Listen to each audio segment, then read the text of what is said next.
14 ఏళ్లు అలుపెరగని ఉద్యమం, 10 ఏళ్లు పరిపాలనా అనుభవం, 2 ఏళ్లు ప్రజా సమస్యలపై పోరాటం. మొత్తంగా 26 ఏళ్ల కేసీఆర్ పార్టీ చరిత్ర ఇది. జగిత్యాల జంగ్ సైరన్తో గులాబీ క్యాడర్లో జోష్ పెరిగింది. సారు మాటలతో కార్యకర్తల్లో జోరు కనిపిస్తోంది. రెట్టింపు ఉత్సాహంతో పనిచేస్తామంటున్నారు పింక్ లీడర్లు. రేవంత్ పాలనపై నిప్పులు చెరుగుతున్నారు. వచ్చే శాసనసభ ఎన్నికల్లో కేసీఆర్ సీఎం అవడం ఖాయమంటున్నారు. ఇవాళ రకరకాల కుట్రలు చేస్తూ ఉన్నారు, రకరకాల ఎత్తుగడలు, రకరకాల కుటిల ప్రయత్నాలు ఎన్ని చేసినా ఒకటి మాత్రం పక్కా, ఈసారి వచ్చే శాసనసభ ఎన్నికలు సాధారణ ఎన్నికలు కాదు.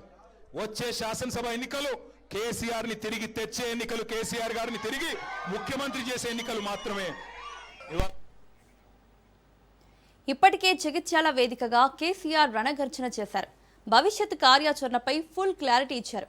నిరంతరం ప్రజల కోసం, రాష్ట్ర ప్రయోజనాల కోసం గళాన్ని వినిపిస్తామని స్పష్టం చేశారు. తెలంగాణ పునర్నిర్మాణంలో ప్రతి ఒక్కరూ భాగస్వామ్యం కావాలన్నారు కేసీఆర్. ఆ ఒక్క మాటతో నిస్తేజంగా ఉన్న గులాబీ క్యాడర్ యాక్టివ్ అయ్యేందుకు సన్నద్ధమవుతోంది. తాడో పేడో తేల్చుకునేందుకు బీఆర్ఎస్ కార్యకర్తలు రెడీ అవుతున్నారు. రేవంత్ ప్రభుత్వ వైఫల్యాలను ప్రజల్లోకి తీసుకెళ్లేందుకు వ్యూహరచన చేస్తున్నారు.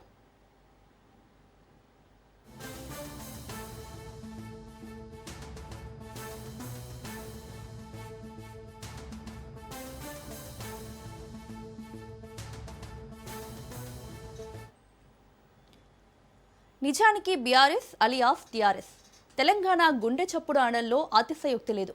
తెలంగాణ ఆత్మ గౌరవ చైతన్య గీతికై పరాయి పాలనలో అలుముకున్న చీకట్లలో ఆశా కిరణమైంది. జలదృశ్య వేదికగా జనం గుండె చప్పుడై 2001 ఏప్రిల్ 27న కేసీఆర్ చేతిలో తెలంగాణ రాష్ట్ర సమితి పురుడు పోసుకుంది. 60 ఏండ్ల అణచివేతపై అగ్గిని రాజేసి పల్లె పల్లెన అస్తిత్వ బావుట ఎగరేసి తెలంగాణ వాదాన్ని విశ్వవ్యాప్తంగా వినిపించింది. ఢిల్లీ పాలకుల మెడలు వంచి ప్రత్యేక రాష్ట్ర సాధనలో పెద్దన్న పాత్ర పోషించారు కేసీఆర్. ఆ తర్వాత 10 ఏళ్లు ముఖ్యమంత్రిగా తనదైన మార్కు చూపించారు.